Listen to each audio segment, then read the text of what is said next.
Stylish, trend एवं branded कपड़े मिलेंगे आपको सब कुछ एक साथ। हम लेकर आए हैं आपके लिए एक ऐसा जबरदस्त ऑफर। 2 कपड़ों की खरीदारी पर ले जाइए 6 पीस कपड़े, वो भी फ्री। साथ ही सूट ब्लेजर पर 70%, जैकेट पर 60%, सिलेक्टेड स्टॉक पर 70% छूट। हमारे पास है प्रीमियम रेमंड फैब्रिक से बने कैजुअल व फॉर्मल कलेक्शन। हमारा पता है LM street, exclusive store Ashok स्तंभ के पास, रतनगढ़, चूरू। मारुति सद्भावना शिक्षा संकुल के तत्वावधान में टैलेंट सर्च परीक्षा का आयोजन रविवार को हुआ। परीक्षा में शहर सहित आसपास के दर्जनों गांवों के हजारों विद्यार्थियों ने भाग लिया। स्कूल के निदेशक रामनिवास शर्मा एवं CEO सतीश सैनी ने बताया कि टैलेंट सर्च के माध्यम से प्रतिभाओं को आगे लाकर उन्हें तराशने के उद्देश्य से आयोजित परीक्षा स्कूल परिसर में रविवार की सुबह 9 से 11 बजे तक हुई, जिसमें कक्षा 4 से 12 तक के 1000 से अधिक बच्चों ने भाग लिया। सैनी ने बताया कि परीक्षा में उत्कृष्ट प्रदर्शन करने वाले विद्यार्थियों को स्कॉलरशिप भी प्रदान की जाएगी।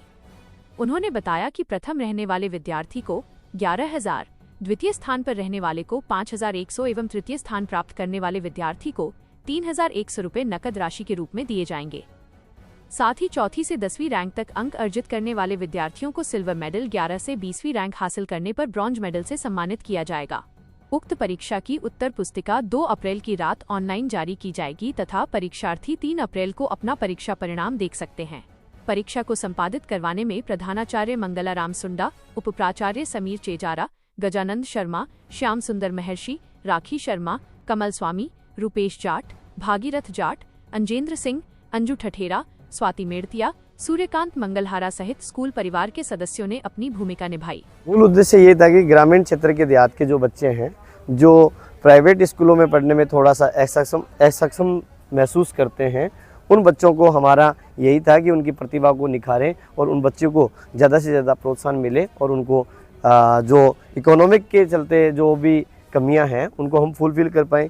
चाहे तो डिस्काउंट तो हर संस्थाएं उपलब्ध करवाती हैं, बट हमारा ये था कि बच्चे का इससे सेल्फ कॉन्फिडेंस इंक्रीज होगा। सेल्फ कॉन्फिडेंस इंक्रीज होगा तो बच्चा आगे के लिए बढ़ेगा। रतनगढ़ वासियों, अब इलाज के लिए नहीं जाना पड़ेगा दूर दराज, क्योंकि आपके अपने शहर रतनगढ़ में शुरू हो चुका है सुमंगलम हॉस्पिटल, जहां एक ही छत के नीचे उपलब्ध है एलोपैथिक और आयुर्वेदिक स्वास्थ्य सेवाएं। सुमंगलम हॉस्पिटल में गर्भवती महिलाओं को प्रसव के लिए बाहर जाने की भी जरूरत नहीं, क्योंकि यहां है 30 वर्षों की अनुभवी डॉक्टर आभा कालरा और ट्रेंड नर्सिंग स्टाफ। गर्भवती महिलाओं की नॉर्मल और सीजेरियन डिलीवरी हेतु आधुनिक लेबर रूम, साथ ही डिलीवरी पर दी जा रही है विशेष छूट। हमारा पता है Sumangalam hospital, Churu bus stand के पास, श्रीताल वाले बालाजी मंदिर प्रांगण में हनुमान जयंती के अवसर पर आयोजित 2.5 लाख हनुमान चालीसा पाठ अनुष्ठान का शुभारंभ रविवार की सुबह हुआ। पाठ में सैकड़ों की संख्या में श्रद्धालु उपस्थित हुए तथा शाम 7 बजे तक 25,000 हनुमान चालीसा के पाठ हुए। रविवार की सुबह श्रवण काचवाल, रामावतार चांडक, विकास जोशी दंपत्ति, मुरारीलाल पारीक, संतोष कुमार इंदौरिया ने पुजारी गोपी कृष्ण, राकेश, कमल, सुशील के सानिध्य में गणेश पूजन कर कार्यक्रम का शुभारंभ किया। 5 दिनों तक श्रद्धालु मंदिर में बैठकर इच्छा शक्ति हनुमान चालीसा का पाठ करेंगे। पूर्णिमा के दिन 2 अप्रैल को 2.5 लाख हनुमान चालीसा पाठ संपूर्ण होंगे। रविवार को सामूहिक हनुमान चालीसा पाठ में पृथ्वीराज प्रजापत, हनुमान सिंह, पूर्व पार्षद नंदकिशोर भार्गव, गुरुदत्त खठौड़, पवन धानुका, दीनदयाल सोनी, इंद्रचंद सीमार, कैलाश आत्रेय, परमेश्वर आत्रेय, भगवती प्रसाद पौद्दार, रामरतन प्रजापत, ललित रांकावत, वासुदेव चाकलान, धनराज इंदौरिया, ओम प्रकाश तापड़िया सहित मंदिर सेवा समिति के सदस्य उपस्थित थे। आप भी रतनगढ़ की गर्मी और महंगे बिजली बिल से परेशान हैं? तो आ गया है अब श्री श्याम सोलर इंटरप्राइजेस। आज ही अपने घर की छत पर लगाएं श्री श्याम सोलर और पाएं मुफ्त बिजली, 0% डाउन पेमेंट, सभी सरकारी व प्राइवेट बैंकों से सस्ती दर पर लोन।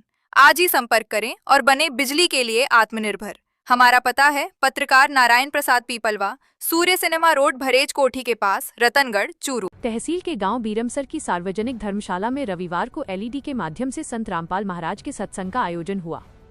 इस मौके पर उपस्थित श्रद्धालुओं को संत रामपाल महाराज ने तत्वज्ञान के माध्यम से समाज को नशा व कुरीतियों से मुक्त होने के लिए जागरूक किया। उन्होंने कहा कि सत्संग के बिना मनुष्य जीव मोक्ष प्राप्ति नहीं कर पाता तथा वो 84 लाख योनियों में घूमता रहता है। इस अवसर पर ललित प्रजापत, मेहुल शर्मा, चुन्नीलाल जाट, गोविंद मेघवाल, विनोद माली, मुनेश जाट, रवि माली, चुनाराम नेहरा, रामरतन सुथार सहित सैकड़ों की संख्या में श्रद्धालु उपस्थित थे। गांव डूंगरास अगुणा में बने GLR क्षतिग्रस्त है, इसलिए अविलंब इसकी मरम्मत करवाई जाए। गांव के दुर्गा प्रसाद पुत्र भीमाराम कालवा ने जिला कलेक्टर एवं जन स्वास्थ्य अभियांत्रिकी विभाग के अधीक्षण अभियंता को पत्र लिखकर मांग की है कि गांव डूंगरास अगुना में 3 हौज बने हुए हैं जो पूरी तरह से क्षतिग्रस्त है और कभी भी धराशाही हो सकते हैं। दुर्गा प्रसाद ने पत्र में उल्लेख किया है कि गांव में बंशीलाल कालवा, नानूराम बेनीवाल के घर व गोगा मेड़ी के पास हौज बने हुए हैं जो क्षतिग्रस्त है, जिसे तुरंत दुरुस्त करवाया जाए, नहीं तो कभी भी बड़ी दुर्घटना घटित हो सकती है। इस समस्या को लेकर विभाग के अधिकारियों को पूर्व में भी कई बार अवगत करवाया जा चुका है, लेकिन आज तक समस्या का समाधान नहीं हो पाया है। तहसील के गांव पाबूसर की राजकीय महात्मा गांधी अंग्रेजी माध्यम स्कूल में भामाशाह मुरारी लाल राजेंद्र कुमार सिमवाल द्वारा शनिवार को कंप्यूटर सेट भेंट किया गया है। इस मौके पर वक्ताओं ने कहा कि भामाशाह के सहयोग से दिया गया कंप्यूटर स्कूल के कार्यों में काम आएगा। इस मौके पर कंप्यूटर भेंट करने वाले दानदाताओं का अभिनंदन भी किया गया। प्रधानाध्यापिका सपना ढाका ने आगंतुकों का आभार प्रकट किया। इस अवसर पर बालचंद लाटा, सरपंच प्रतिनिधि गोपाल सिंह, सेवानिवृत्त प्रधानाचार्य गिधाराम काचवाल, ब्रह्मानंद चाकलान, विवेक कौशिक, रामनिवास मेघवाल, सुनीता जाट, सांवरमल चाकलान, संदीप सिमवाल सहित कई लोग उपस्थित थे। पडिहारा कस्बे में शनिवार को नंदी की मृत्यु के पश्चात ग्रामीणों ने गाजे-बाजे के साथ उसकी शवयात्रा निकालकर समाधि दी है। गांव के चिरंजीलाल मुरारका ने बताया कि ठांस रोड पर विचरण करने वाले नंदी की शनिवार को मौत हो गई, जिस पर मोहल्ले के लोगों ने उसकी शव यात्रा निकालते हुए श्रीराम भरोसे गौशाला प्रांगण में उसे समाधि दी है। अब उक्त स्थान पर मोहल्ले वासियों के सहयोग से चुग्गा घर का निर्माण करवाया जाएगा। इस अवसर पर मुकेश सैनी, अभिषेक सैनी, मनोज हर्षवाल, श्यामलाल दर्जी, जगदीश शर्मा, सुबोध शर्मा, हरिप्रसाद भोड़ीवाल, विकास सैनी, विजय भोड़ीवाल, राजकुमार हर्षवाल, पवन मारोठिया, हेमराज अग्रवाल, प्रमोद अग्रवाल, नागरमल हर्षवाल, राकेश हर्षवाल, जीवराज पंवार सहित कई लोग उपस्थित थे। राजस्थान शिक्षक संघ शेखावत उपशाखा रतनगढ़ का वार्षिक अधिवेशन व चुनाव रविवार को शिक्षक भवन में संपन्न हुआ। अधिवेशन को संबोधित करते हुए वक्ताओं ने कहा कि वर्तमान में सरकारी शिक्षा व्यवस्था पर लगातार हमले हो रहे हैं। निजीकरण, संसाधनों की कमी एवं बढ़ते गैर शैक्षणिक कार्यों के चलते शिक्षकों के ऊपर दबाव बढ़ रहा है। इसलिए ऐसी परिस्थितियों में शिक्षकों को संगठित रहते हुए अपने अधिकारों के लिए संघर्ष करने की जरूरत है। पर्यवेक्षक जिला मंत्री वेदपाल मलिक ने संगठन की एकता को सबसे बड़ी ताकत बताते हुए कहा कि मजबूत संगठन ही सरकारों को जनहित में निर्णय लेने के लिए बाध्य कर सकता है। कार्यक्रम को प्रांतीय पदाधिकारी गोपीचंद खीचड़, खीवाराम ख्यालिया, बृजलाल खीचड़ ने भी संबोधित किया। अधिवेशन के पश्चात नई कार्यकारिणी के चुनाव हुए।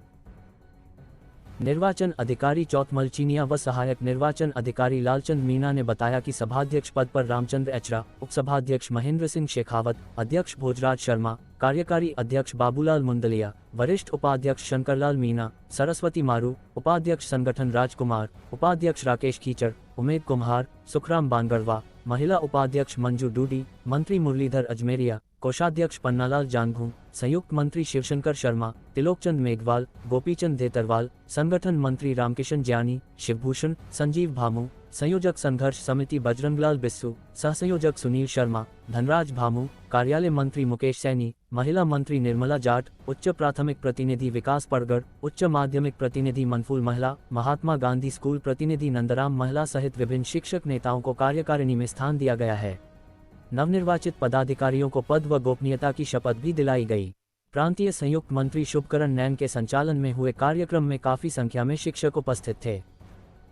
परिजनों से दूर रतनगढ़ में रहने वाले एक व्यक्ति के घर उसके ही बच्चे व पत्नी जबरन घुस गए तथा मारपीट करते हुए एक युवती सहित उसका अपहरण कर लिया। युवती को शहर से दूर बीच रास्ते में एक खेत में फेंक दिया तथा व्यक्ति को अपने साथ ले गए, जिसका अभी तक कोई सुराग नहीं लगा है। घटना को लेकर 28 वर्षीय युवती ने रिपोर्ट दी है, जिस पर पुलिस ने मुकदमा दर्ज कर जांच शुरू कर दी है। पुलिस ने बताया कि प्रेमपुत्री नौरंगाराम मेघवाल निवासी खुडेरा बड़ा हाल निवासी संगम चौराहा के पास रतनगढ़ ने रिपोर्ट दी कि 27 मार्च की रात करीब 8 बजे युवती अपने मकान में थी।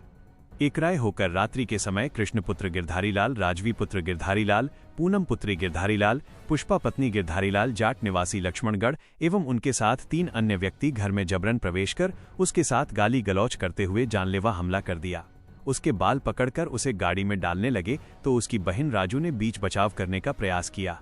इस दौरान बहन राजू व उसका मोबाइल आरोपियों ने छीन लिया। राजू के मोबाइल के कवर में 3000 रुपए थे। युवती को जबरन गाड़ी में डालकर ले गए तथा मकान में रहने वाले गिरधारीलाल जाट के साथ भी मारपीट की और उसे भी कैंपर गाड़ी में डालकर उसका भी अपहरण कर लिया, जिसका कोई सुराग नहीं लगा। जब उसने शोर मचाया तो उसे पिस्तौल व बर्छी दिखाई और जान से मारने की धमकी दी। बाद में उसे खुडेरा छोटा व बड़ा के बीच एक खेत में फेंककर भाग गए। उसके काफी चोटें लगी हैं जिसकी वजह से शरीर दर्द कर रहा है। प्रेम ने रिपोर्ट में लिखा है कि वो गिरधारी लाल के मकान में साफ सफाई का काम करती है और उन्हीं के घर में रहती है। पुलिस ने मुकदमा दर्ज कर जांच शुरू कर दी है। मामले की जांच डीवाईएसपी इंसार अली कर रहे हैं।